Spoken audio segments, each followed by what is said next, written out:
EPS 95 के pensioners लोग, आप धैर्य रखिए, आपको घबराने की जरूरत नहीं। वीरेंद्र सिंह राजावत जो कि पेंशन संघ के महासचिव हैं, उनको प्रधानमंत्री नरेंद्र मोदी का बुलावा आया। बुलावा के बाद जब वह गए और बातों से संतुष्ट नहीं हुए तो कमांडर अशोक की टीम ने इससे पहले एक बाइट दी है। बाइट जो है कि आपको सुनवाते हैं, बाइट आपको जो है कि दिखवाएंगे। लेकिन अंतिम लड़ाई यार पार की लड़ाई, यार पार का फैसला पेंशन को लेकर अंतिम संघर्ष की शुरुआत की ऐलान कमांडर रावत वीरेंद्र सिंह राजावत कर दिया है। अब जो है कि सेंट्रल सरकार की घी बंद गई है, क्योंकि सेंट्रल सरकार जो है कि बार बार गिड़गिड़ाते हुए कमांडर रावत को कह रही है कि 7,500 छोड़ दीजिए, 5,000 की पेंशन वृद्धि कर देते हैं। रावत ने कहा पेंशन वृद्धि होगा तो 7,500 होगा, यानी आर पार की लड़ाई होगी। और जो है कि सरकार का जो है कि बखिया उधेड़ कर कमांडर ईंट से ईंट बजाने को तैयार हैं।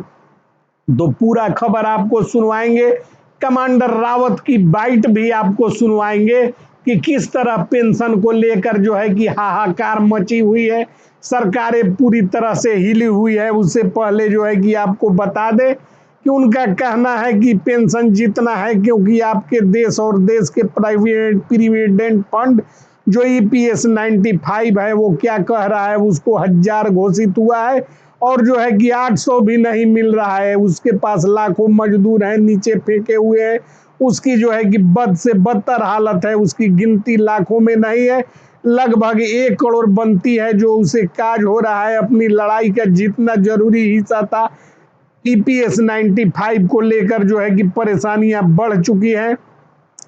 17 अगस्त 2026 की सबसे बड़ी विशेष और ऐतिहासिक बुलेटिन में ईपीएफओ, श्रम मंत्रालय और दिल्ली प्रशासनिक गलियारों से एक ऐसा सच निकल कर बाहर आया जिसने पूरे सिस्टम को हिलाकर रख दिया। जिस काले चीथे को बिकाऊ मीडिया ने विज्ञापनों के पैसे के नीचे दफन कर दिया था, आज आपका यह भाई उसे एक एक सच का आपके सामने लाइव पोस्टमार्टम करने जा रहा है। लेकिन सच कहूं तो दोस्तों, कभी कभी दिल बहुत टूट जाता है। दिन रात आपके बुढ़ापे के हक के लिए इस बिकाऊ और सुस्त सिस्टम से लड़ने के बाद भी पता नहीं क्यों आप लोग चैनल को सब्सक्राइब करने में, लाइक करने में कंजूसी कर जाते हैं। न आप वीडियो को लाइक करते हैं, न कमेंट में आप बताते हैं कि आप भारत के किस कोने से, किस जिले से, किस पीएफ दफ्तर से हमारी इस वीडियो को देख रहे हैं।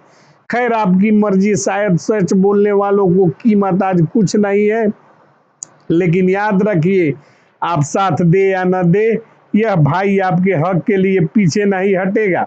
वीडियो की मुख्य खबर पर जाने से पहले जरा इस बिकाऊ सिस्टम की हकीकत को देख लीजिए। हमारे देश में कोयला मंत्री के पास 1,600 करोड़ का कोयला गायब है, शिक्षा मंत्री के पास से पेपर गायब है, चुनाव आयोग के पास से निष्पक्षता गायब है और मंदिरों के खजाने से चंदा गायब हो जाता है। एथेनॉल डालकर हमारी गाड़ियों का माइलेज और इंजन गायब हो गया। और इन सब घोटालों के बीच हमारे नीति निर्माता जनता के असली मुद्दों से गायब है। और क्या देश सच में सुरक्षित और न्यायपूर्ण हाथों में है? अब बात करते हैं 17 अगस्त 2026 के उस सबसे बड़े और ऐतिहासिक घटनाक्रम की जिसने ईपीएफओ के मुख्यालय और श्रम मंत्रालय की नींद हराम कर दी है। आज देश के वरिष्ठ पत्रकार और प्रसिद्ध सामाजिक कार्यकर्ता अमरजीत कौर जी ने राष्ट्रीय मंच से विभाग अंदाज में सरकार से सवाल किया है कि 30 से 40 साल तक के देश निर्माण में अपना खून पसीना बहाने वाले 78 लाख बुजुर्गों को आज 1,000 जैसी मामूली भीखनुमा पेंशन पर जिंदा रहने के लिए क्यों मजबूर किया जा रहा है। अमरजीत कौर जी ने पीएफओ और केंद्र सरकार से ढुलमिल रवैये को आड़े हाथे लेते हुए कहा है कि एक तरफ देश के बड़े बड़े कॉरपोरेट घराने, उद्योगपतियों लाखों करोड़ों रुपए के डूबे हुए कर्ज को चुटकी बजाते ही माफ कर दिया जाता है। सांसदों और मंत्रियों के वेतन भत्ते बिना किसी बहस के 2 मिनट में बढ़ा दिए जाते हैं। लेकिन जब देश के मेहनत कश श्रमिकों को न्यूनतम 7,500 प्लस महंगाई भत्ता डीए देने की बारी आती है तो सरकार का खजाना खाली होने का बहाना दिया जाता है। अमरजीत कौर जी ने तीखे शब्दों में तल्ख लहजे में 2026 की इस कमर तोड़ महंगाई के दौर में दवाइयाँ, राशन, गैस सिलेंडर दाम के छू रहे आसमान पर, तंज कसते हुए 1000 में हफ्ते भर का राशन भी नहीं आता। उन्होंने स्पष्ट चेतावनी दी है कि तानाशाही और बर्दाश्त नहीं की जाएगी। यदि ईपीएस 95 के तहत न्यूनतम पेंशन को बढ़ाकर 7500 डीए मुफ्त मेडिकल सुविधा आधारित जो है कि गजट नोटिफिकेशन जारी नहीं हुआ तो देश का हर एक पेंशन भोगी सड़कों पर उतरकर इस सिस्टम की ईंट से ईंट बजाएगा। और इसी को लेकर बीरेंद्र सिंह राजावत से जो है कि पीएम की मुलाकात हुई है। दोस्तों, बीरेंद्र सिंह राजावत जी ने यह बयान सिर्फ एक बयान नहीं बल्कि यह उन 78 लाख बुजुर्गों के दर्द की गूंज है जिन्हें इस गूंगे बहरे सिस्टम ने वर्षों से नजरअंदाज कर रखा है। जब मुख्यधारा की मीडिया सीमा पार मुद्दों पर और राजनीतिक नौटंकी में व्यस्त थी, तब जो है कि बीरेंद्र सिंह राजावत जी ने संसद से लेकर सड़कों तक ईपीएस 95 पेंशनरों के हक की आवाज को इतनी मजबूती से उठाया कि आज श्रम मंत्रालय के बड़े बड़े अफसरों के पसीने छूट रहे हैं। उन्होंने साफ शब्दों में कहा कि पेंशन कोई दाया या खैरात नहीं, यह कर्मचारियों का वह खून पसीना है जो उन्होंने अपनी पूरी जिंदगी जमा किया। बीरेंद्र सिंह राजावत जी ने बुलंद हुंकार के तुरंत बाद राष्ट्रीय संघर्ष समिति एनएसी के राष्ट्रीय अध्यक्ष कमांडर रावत जी ने ईपीएफओ मुख्यालय और केंद्र सरकार के खिलाफ अब तक की सबसे बड़ी सकारात्मक रणनीति का ऐलान कर दिया है। आज सुबह दिल्ली स्थित मुख्य कार्यालय में देश के 22 राज्यों से आए प्रांतीय अध्यक्ष, श्रम प्रतिनिधियों और पेंशन भोगी नेताओं के साथ आपातकालीन उच्च स्तरीय बैठक संपन्न हुई है। इस बैठक के बाद कमांडर रावत और राजावत ने जो है कि मीडिया के सामने आकर ऐसा ऐतिहासिक प्रेस कॉन्फ्रेंस कर दिया है, उसने दिल्ली के प्रशासनिक गलियारों में हड़कंप मचा दिया है। कमांडर रावत और राजावत ने सीधे केंद्र सरकार और ईपीएफओ के केंद्रीय भविष्य निधि आयोग सीपीएफसी को 48 घंटे का कड़ा और स्पष्ट अल्टीमेटम थमा दिया है।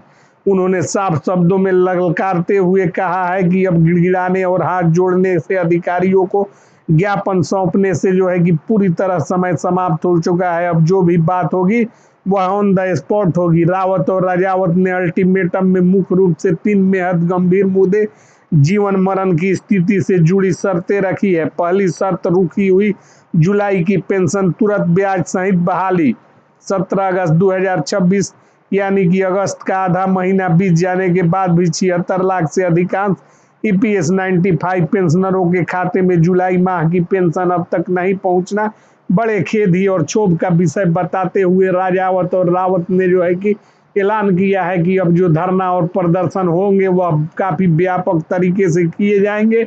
और उनका कहना था कि जब हमने अपने पेंशन भोगियों को समय समय पर यह खबरें सुनाई जैसा कि वे पहले 95 ये पेंशनरों के लिए भाजपा सरकार ने बड़ा फैसला लिया है। हमारी दशकों से मांग है कि हमारी पेंशन बढ़ाया जाए और इसको बढ़ाकर 7500 किया जाए, लेकिन हमारी पेंशन नहीं बढ़ पा रही थी। लेकिन आज भाजपा सरकार ने पेंशन को बढ़ा दिया है। हमें अभी तक मात्र 1000 पेंशन मिलती थी, लेकिन अब इसको बढ़कर 7500 कर दिया है और महंगाई भत्ता में भी बढ़ोतरी कर दिया है और साथ में मेडिकल का भी 2 लाख से 8 लाख तक का ट्रीटमेंट किया जाएगा। ये उपहार श्री प्रधानमंत्री ने 78 लाख पेंशनरों को दिया।